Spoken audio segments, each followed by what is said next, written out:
নমস্কার, সকলকে আমার প্রণাম জানিয়ে আজকের যে কবিতাটি পাঠ করব, কবিতার নাম ভোর এলে। কবি হলেন সুবলচন্দ্র দাস। ভোর এলে বড় টোপ পড়ে যায় পেটে, তারপর দিনগুলি চলে জন খেটে।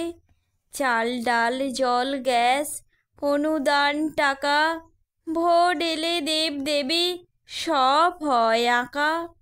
ভোর এলে পিঠা খায় পথে বার হলে, হাঁস ফাঁস করে প্রাণ তুমি কোন দলে।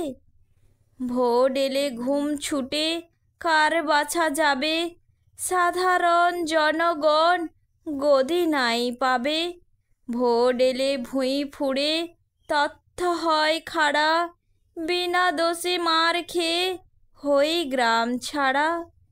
ভোর এলে ফুল ফুটে ফুলেদের মেলা, ভোট ভোট বাবুদের মস্ত এক খেলা। ভোর এলে কাদা ছুঁড়ে ভূত হয় সবে, শান্তিটুকু চাই শুধু শান্ত হবে কবে।